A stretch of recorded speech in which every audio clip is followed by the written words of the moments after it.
no confidence in myself as a guitar player, having spent so many years with Paul McCartney, because he ruined me as a guitar player. There are as many musically joyful moments as there are painful emotional moments inside the boundaries of the great Beatles' career. The band has been at the top of the pop music charts for 6 decades, mostly because of their brilliant artistic output, but the song's composition and recording process frequently covered up the blood, sweat, and tears that went into their creation. Furthermore, no one in the band's massive tapestry suffered more profoundly than George Harrison, as the massive personalities of Paul McCartney and John Lennon came to the fore. Harrison was swiftly labeled the Quiet Beatle by the press due to his crippling dread of fame and paranoia, which would only get worse over the time.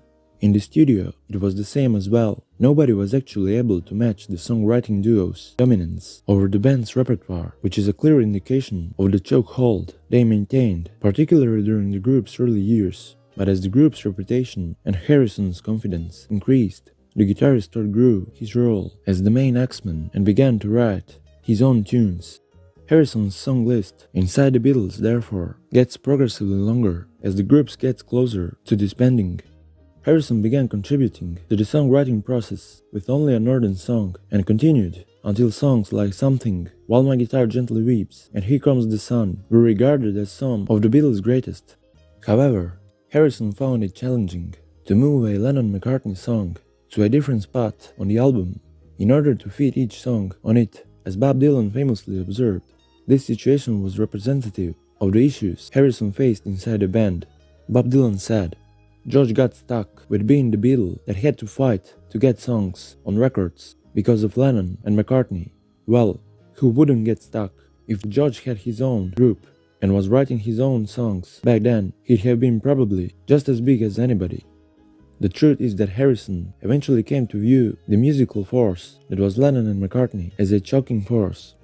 Occasionally, he would feel like leaving the band because of their rejection of his music, which may have been intentional or as a result of their arrogance. But once the Beatles broke up, Harrison and Lennon would soon get back together. But things were much colder with Paul McCartney. Their relationship remained difficult for many years, even though they would eventually make up. The engineer-producer, Glyn Jones, who was first chosen to lead the Let It Be session, said, "It was very uncomfortable to watch this begin and be there in the immediate aftermath. Was very unpleasant." Also, Harrison's ex-wife, Pattie Boyd, described her husband at the time as terribly unhappy. She said, "The Beatles made him unhappy with the constant arguments. They were vicious to each other. That was really upsetting, and even more so for him, because he had this new spiritual avenue. Like a little brother, he was pushed into the background. He would come home from recording and be full of anger. It was a very bad state that he was in."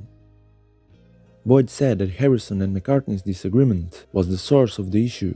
George saw Paul as difficult. They would tolerate each other. But I think George basically didn't like Paul's personality. I just think they really didn't love each other.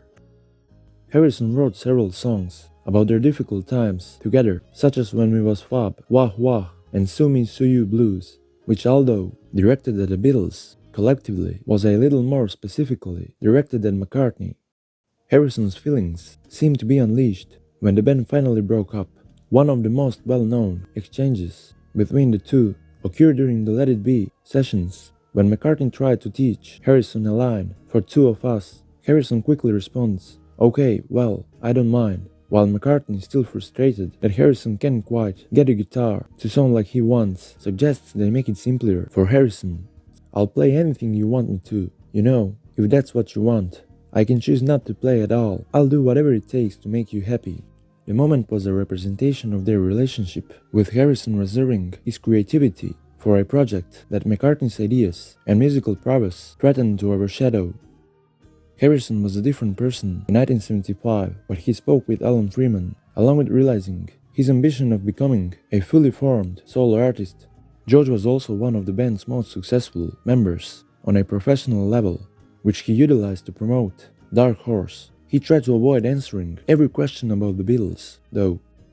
He revealed that McCartney limited not just his songwriting, but also his ability to play the guitar. He said, "I had no confidence in myself as a guitar player, having spent so many years with Paul McCartney. He ruined me as a guitar player." It seemed that musicians had been bothered by all those years being made to feel inferior than the legendary Mecca, so it should be no surprise he reacted negatively to how Paul wanted things done. It took George a long time to shake off his feelings about the Beatles. Hello. That was Ringo, folks. Well, what can I say? And goodbye You from all know. of us. Well, this is Ringo. Everyone seems to have said everything here, so I'll just sign off by saying cheerio and best of luck from the Beatles.